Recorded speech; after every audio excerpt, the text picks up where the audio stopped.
Remember, this is the segment we're going to be talking, listening, sharing, laughing. If it's laughable, niggas. All you all know. You gotta laugh. I mean, that's the whole point. The point is to laugh. As I was saying, well, I don't know if today's segment is gonna be funny whatsoever because we gotta talk about some serious matters, some serious issues, that we are facing as people from the township and people from the rural areas. I'm representing the hood niggas and our hood parents. Sometimes, like I said, these big media outlets, they be fabricating the information, spreading misinformation, and all those conspiracy bullshit about people from the townships and the rural areas. So I think maybe God is gonna send a dummy like me to come and speak to the people, and try to make sure that the factual information are spread all over across the nation, across the country, and across the world, worldwidely. So. So there's this guy. He's a big businessman, a former Robben Island prisoner. Well, I'm sure maybe he once shared a prison cell. Okay, not a prison cell, but he once shared a prison with Nelson Mandela. As we all know that Mandela was imprisoned for 27 years in Robben Island. So this political figure, he decided to spend a night in a shack, claiming that he trying to understand what it's like to be poor. I'm like, man, what the fuck is wrong with you? What is going on? And mind you, this guy is old, man. I think he's like 72 years of age or 73, somewhere there, if I'm not mistaken.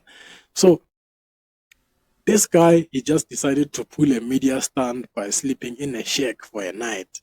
And then he was saying shit like he couldn't even sleep for the longest hours. He only slept for like 3 hours and then woke up around 6 a.m. I'm like, man, what the fuck is wrong with you? Now he's trying to say people who are living in shacks, they can't sleep for the longest hours because they are uncomfortable with the situation and shit like that. I mean, nigga, this is the hood, this is the township. We make things work. There are some people who've been living in a shack for like more than 50 years, more than 20 years, and there are even some graduates who came out living in a shack. But then this motherfucker, he just decided that the situation is uncomfortable, it's unbearable, and at the same time, he's not even doing anything about it. I mean, if I can tell you right now, I think South Africa is made of,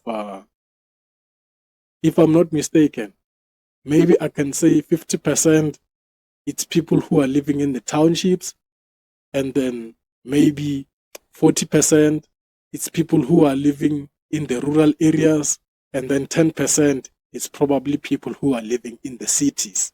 So he trying to make us look like, and mind you, even in the townships, there are certain townships that are just full of shacks.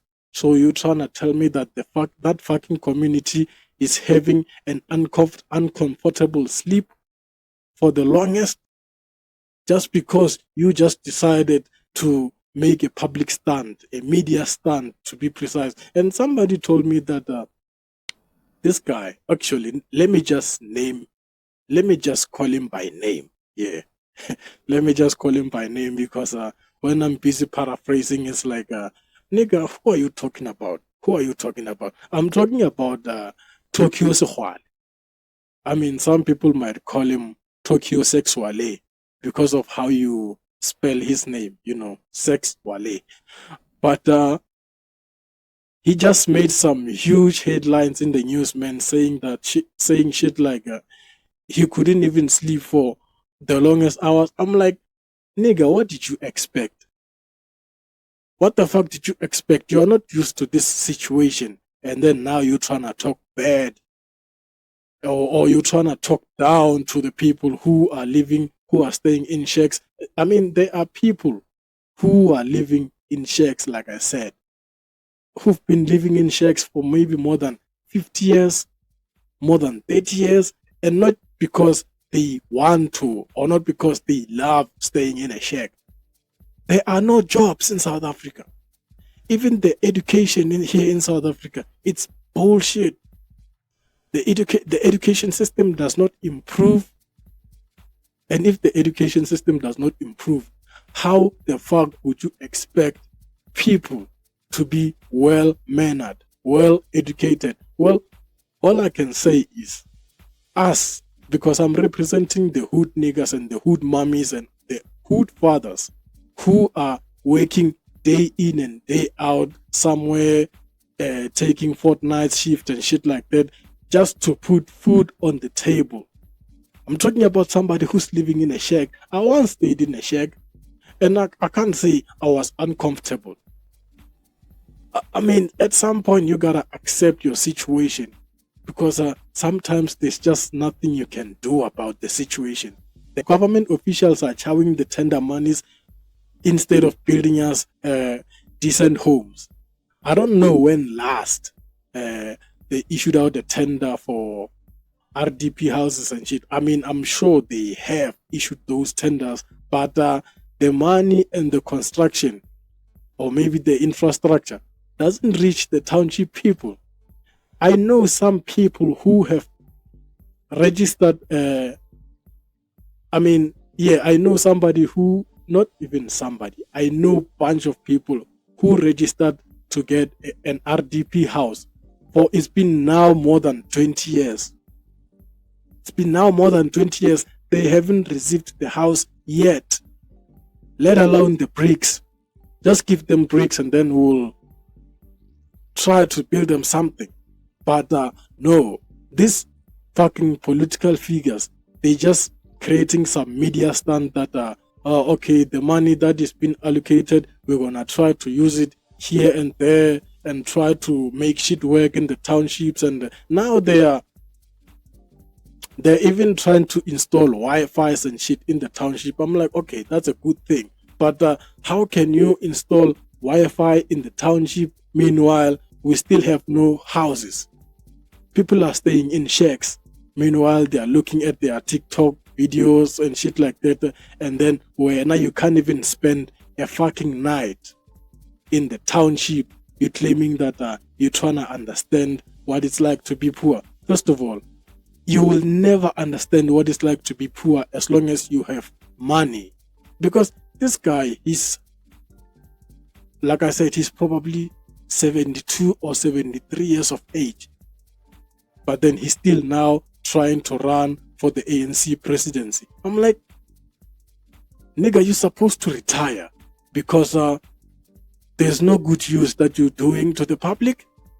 Just retire. Go to a retirement home somewhere. Maybe go stay in the farm or some shit. Away from the camera and away from the people. And I mean, if you really wanted to know what it's like to be poor and stuff like that, you could have done that maybe without the media. But because you want to be seen as a hero in order for people to try to put you in the ANC office, so that, man, get the fuck out of here, man. That is just wrong. So fucking wrong, man. And that media stunt that he pulled is the same thing white people pull when they are wearing the Black Lives Matter t-shirt, trying to say they support what the black people are going through. I'm like, first of all, you crackers, you are white. You will never understand what it's like to be black. And so are we. We are black. We will never understand what it's like to be white. Our parents never gave us some trust funds or some shit inheritance. They didn't leave us all those bullshit because we were busy fighting the struggle. Meanwhile, even currently, we're not even free. It's a democratic country, but there's no fucking democracy. It's only the rich who are getting richer and the poor getting poorer. So now a rich motherfucker just decides to go and stay in a check for a night just to understand what it's like to be poor. Man, get the fuck out of here, man. Get the fuck out of here. That is just wrong. That is just wrong. You are not supposed to do that at all. You should stay away. I mean, you can't even make a difference in the office.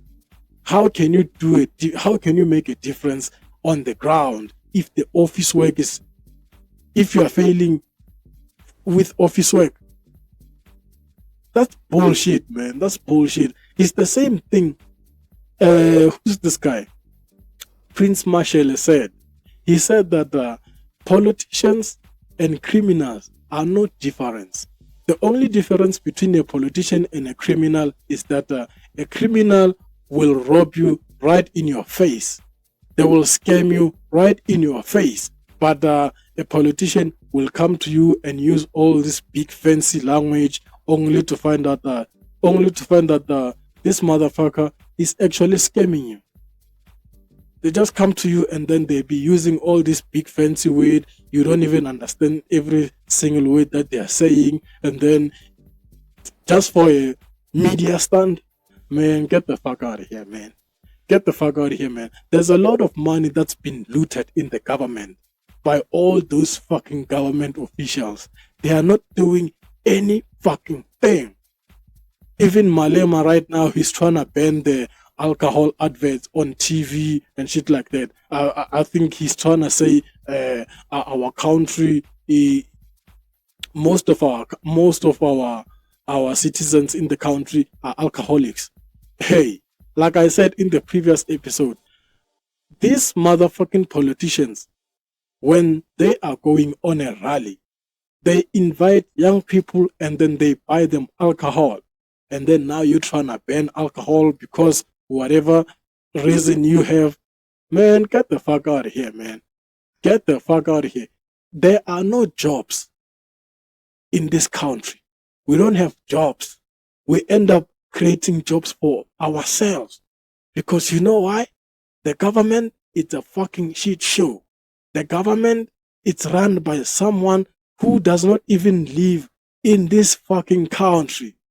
And then when you try to speak out, they try to silence you. And there are these fucking bureaucracies that we don't even understand. They be like, you gotta start by reporting the thing. You gotta start. The moment you report something is the moment they will start silencing you. The moment you start speaking out is the moment they're gonna try to silence you, of which it's some bullshit. Some fucking bullshit, man. Every time the government is always trying to reshuffle the cabinet. The cabinet. Whenever a government official is at wrong, other government officials decides that, how about we move this nigga from the Minister of Finance to maybe the Minister of Agriculture or the Minister of something. Like, the guy is wrong. He should be arrested, be locked up, maybe for life. Because these people, they are eating the taxpayers' money. Yeah, you guys are eating the taxpayers' money. Everybody pays tax in this fucking country. From your income tax, your value-added tax, your import duties, your company tax, your sin tax, your fuel levy, all those fucking taxes, they are going where? To SARS. And then SARS comes back again and distribute the money to those fucking officials. And then next thing, they have a tender. And then now they are incompetent. You get a fucking tender, you're not even doing anything. All these fucking government officials, whenever they start to get a tender, they move from the townships. Then now they are living in your cities, somewhere at a private estate whatsoever, now starting to play golf with other white people. I'm like, meaning you are no better than those racist motherfuckers. You're just doing that thing to us. Nigga, we put you in the office, but now you are turning. What the fuck? I mean, what? That is just wrong, man. It is so wrong. So yeah, I believe what Prince Mashele was saying, that criminals and politicians, they are the same. The only difference is that other criminal, he will just rob you daylight. And they will show you that, nigga, this is not a fucking scam. It's a jack. We're robbing you. We want your stuff. But these other ones who are wearing suits and shit, talking in the parliaments, bunch of hoodlum criminals, man. Bunch of hoodlum criminals. But we live in a world where the system and capitalism turns a blind eye on its hoi polloi. As we all know that nothing is permanent, I welcome you all to the LungTrey segment where we're gonna talk, share, listen and laugh if it's laughable. So sit back, relax. I'm your host, Trejo Tabo here. See you soon.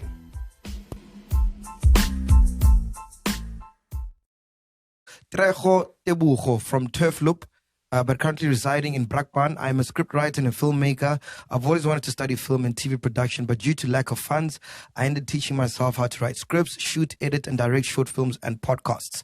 I started a YouTube channel, LungTrey Studio, where I shoot short films and podcasts on my